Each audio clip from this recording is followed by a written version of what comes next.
तुम्हारे पिता के प्रति मेरा आदर मुझे तुम्हारे पास खींच लाया है।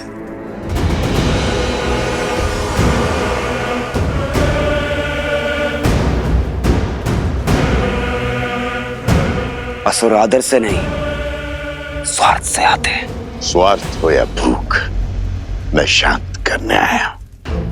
बड़ी दया आ रही है मुझे तुम पर। महान असुर, मधुर राक्षस के पुत्र होकर ऐसी दीनता। अपने पिता की दी हुई सौगात इस मधुपुरी राज्य में ही संतुष्ट हो। छोटे मोटे कीड़े मकोड़े जैसे मनुष्यों को खाकर जी रहे, शर्म नहीं आती?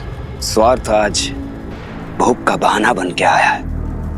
यदि मेरे मामा ना होते तो अभी अपनी भूख को शांत कर देता और आपके साथ खेल में नहीं उलझता। मैं उलझाने नहीं, उत्साह बढ़ाने आया हूं। प्रतिशोध का उत्साह बढ़ाने। लंकेश की मृत्यु का प्रतिशोध लेने आया हूं मैं उस राम से, उस राम से जिसने राक्षसों की गरिमा और सम्मान का अंत किया है। लंका से लंकेश और राक्षसों से रावण को छीना है। अब मुझे उस राम को पराजित करना है। उसकी शक्ति, उसकी पत्नी को उसके पराजय का दृश्य दिखाना है। पर उसको ही क्यों? नर की शक्ति उसकी पत्नी होती है। नर यदि बलवान देह है तो पत्नी रीढ़ की हड्डी। बिना रीढ़ की हड्डी के बलवान देह का कोई महत्व नहीं। इसलिए हमें वार देह पर नहीं, रीढ़ की हड्डी पर करना होगा। सुना है कि सीता साक्षात लक्ष्मी का अवतार है, किंतु है तो मानव, निर्बल। यदि तुम सीता को पकड़ने में कामयाब हो गए तो राम की जय जयकार पराजय के नाद में बदल जाएगी। केवल देवता ही नहीं, साक्षात महादेव भी तुम्हारी शक्ति के सामने शीश झुकाएंगे। अच्छा,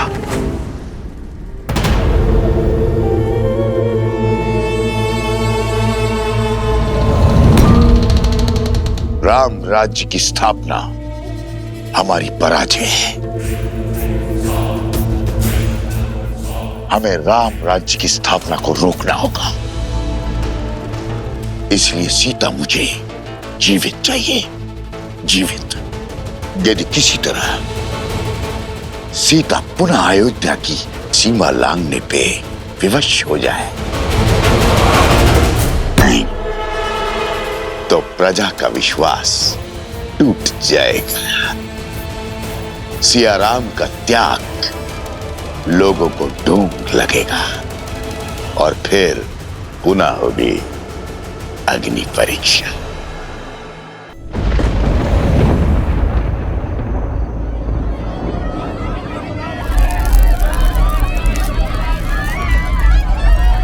कौन है?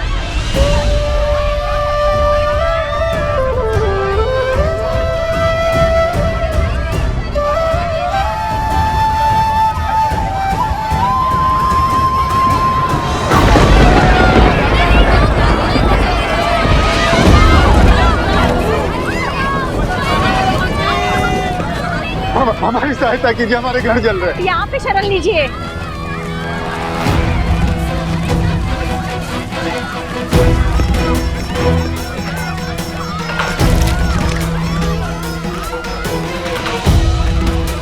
गुरु माता, ये सब कैसे हुआ? 10 कोस पर इनका गांव है। लगता है लौनासुर ने आक्रमण किया है। इसी कारण ये भागकर आश्रम में शरण लेने आए हैं। लवनासुर? वो मनुष्यों का आहार करता है और कभी कभी कौशल की सीमाओं के पास आक्रमण कर मनुष्यों को खा जाता है।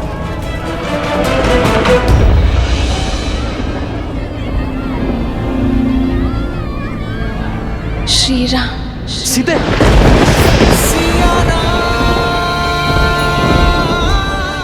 चाहते?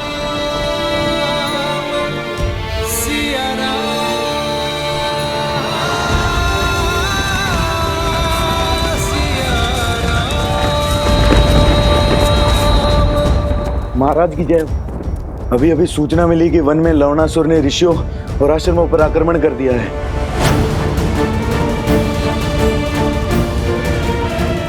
लवणासुर, कहीं उसका मंतव्य मेरी सीता को क्षति पहुंचाना तो नहीं?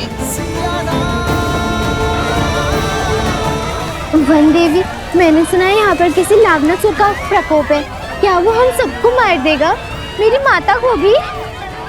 किसी को कुछ नहीं होगा, ना तुम्हें और ना ही तुम्हारी माँ को।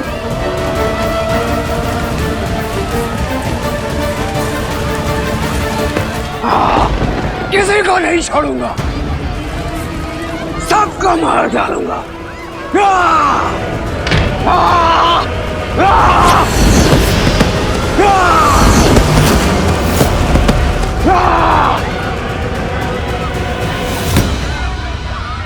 लवणासुर, हर अमावस्या को हमने एक नर बलि देने का वचन दिया था और उसे निभाया भी। फिर इतना हाहाकार, इतना क्रोध क्यों? ये क्रोध नहीं, प्रतिशोध है। और यहाँ केवल राक्षस रहेंगे।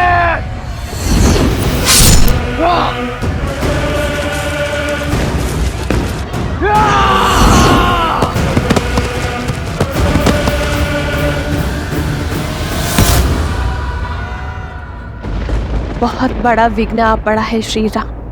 इस क्षेत्र को लवणासुर के प्रकोप से बचाइए। ये समस्त विश्व आपका राज्य है आर्य, आपकी प्रजा है आर्य। सहायता कीजिए।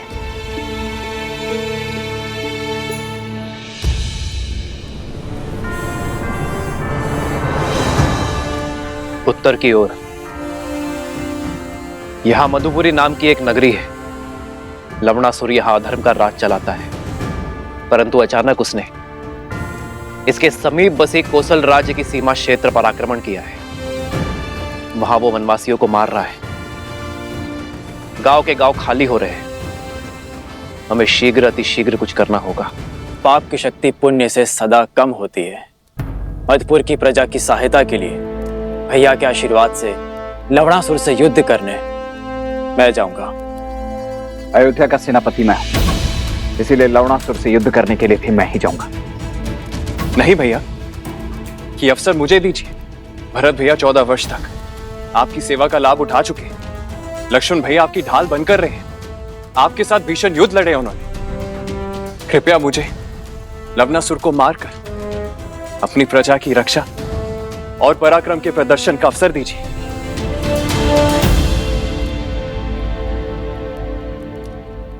ठीक है शत्रुघ्न।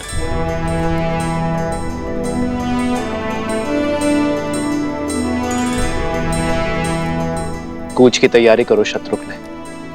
मधुपुरी की प्रजा को एक नए राजा की आवश्यकता होगी। मुझे विश्वास है कि तुम लवणासुर का वध करने में सक्षम होगे। इसलिए कूच करने से पूर्व एक कार्य करना आवश्यक है शत्रुघ्न।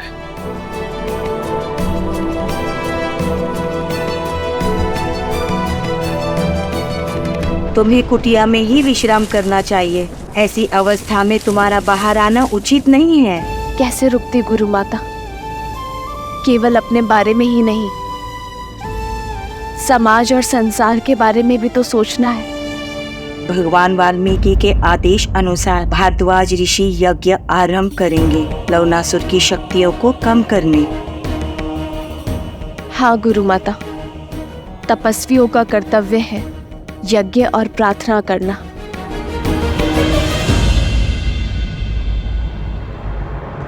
और मेरे श्री राम ना कर्तव्य अवश्य पूर्ण करेंगे। बस उन्हें सूचना मिलने भर की देर है। वो लवणासुर के आतंक का अंत करने में विलंब नहीं करेंगे।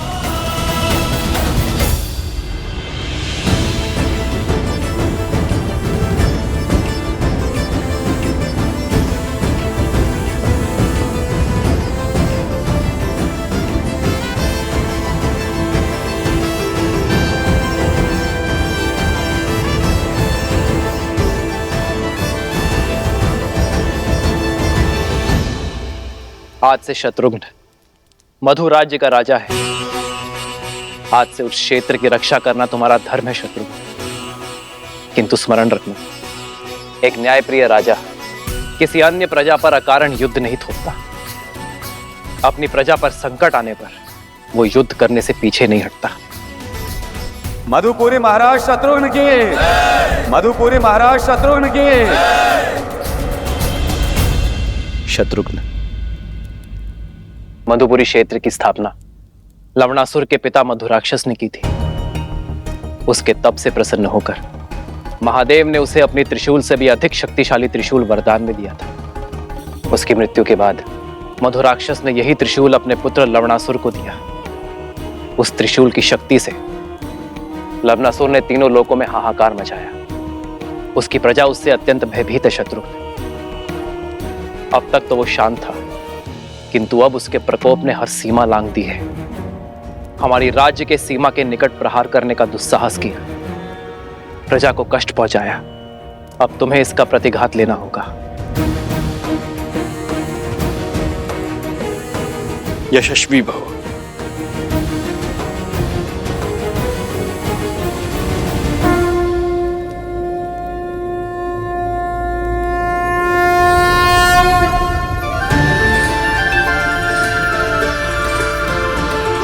यह अस्त्र मुझे ऋषि अगस्त्य ने दिया था। नारायण ने मधु कैटभ का वध इसी अस्त्र से किया था, और आज ये अस्त्र मैं तुम्हें सौंप रहा हूं शत्रुघ्न। तुम इसी अस्त्र से लवणासुर का वध करोगे। मैंने इस अस्त्र का प्रयोग रावण के वध के लिए भी नहीं किया था। कदाचित नियति ने इस अस्त्र पर लवणासुर का ही नाम लिखा है, और आज ये अस्त्र अपना कर्तव्य निभाने के लिए सज्ज है।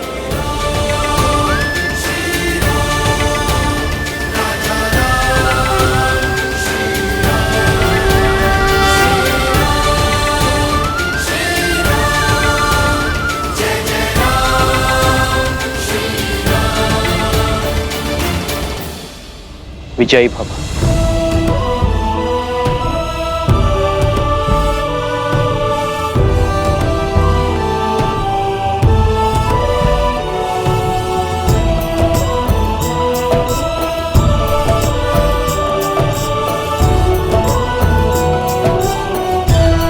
मधुपुरी के समीप ही मिथिला की एक छोटी सी सीमा है। यदि इस युद्ध में कोई भी आवश्यकता पड़े तो पिताश्री से सहायता लेने में चूकिएगा मत। महादेव आपको विजय दे।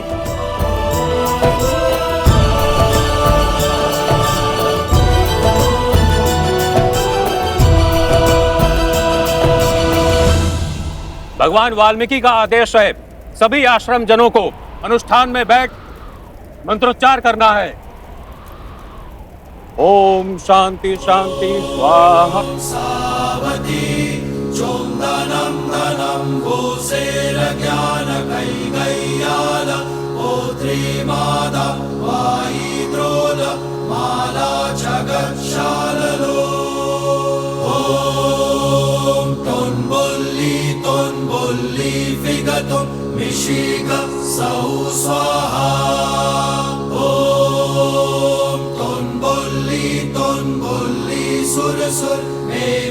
वन देवी, तुम ठीक हो?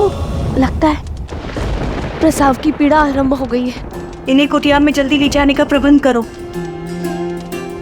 श्री राम, श्री राम।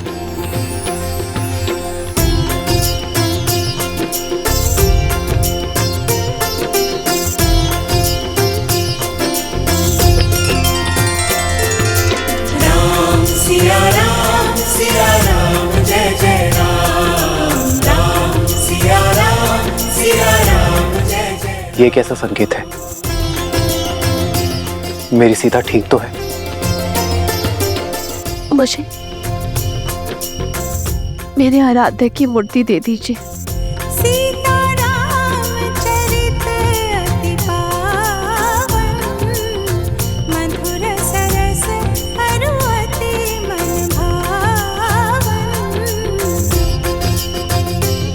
मेरे पूर्वजों, मेरी सीता की रक्षा करना।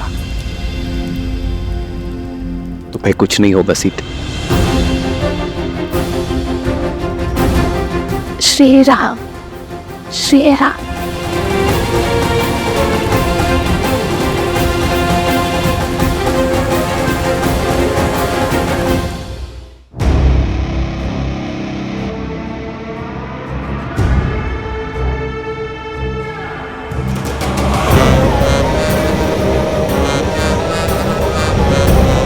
सीमा तो सुरक्षित है आश्रमवासियों। हम सीमा पार करके अंदर नहीं आ सकते, लेकिन तुम लोगों को बाहर तो ला सकते हैं।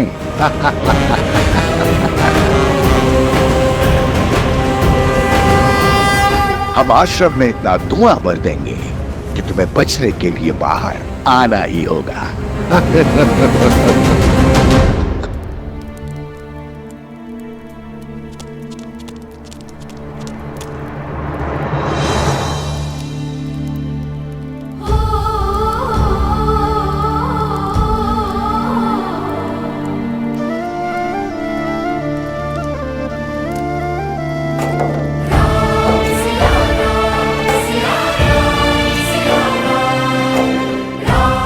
सीते,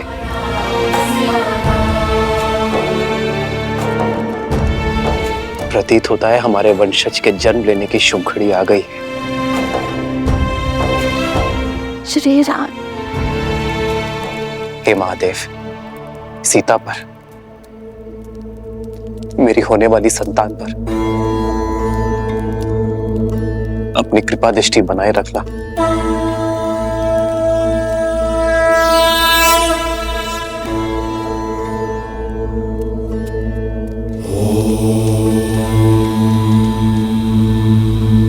चिंता का कारण दिखाई दे रहा है ऋषिवर। वन देवी की प्रसूति में बाधा आ रही है। किसी वैद्य को बुलाना होगा। गर्भ में 2 संतान हैं। यदि समय पे प्रसूति नहीं हुई तो वन देवी पे संकट आ सकता है। देखिए, स्थिति विकट है। इस समय आश्रम से बाहर जाना असंभव है। किसी भी अवस्था में अनुष्ठान रुकना नहीं चाहिए। ओम नमः शिवाय। ओम शांति।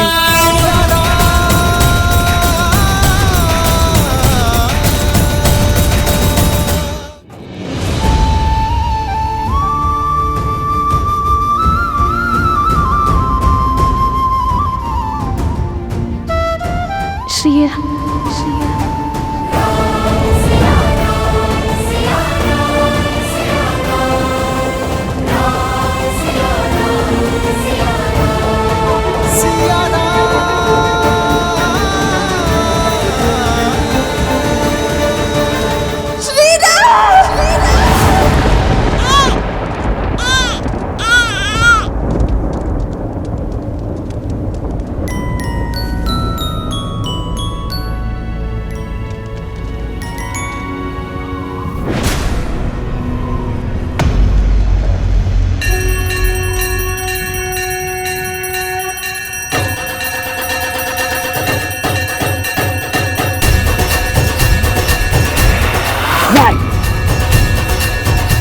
ऐसा नहीं हो सकता।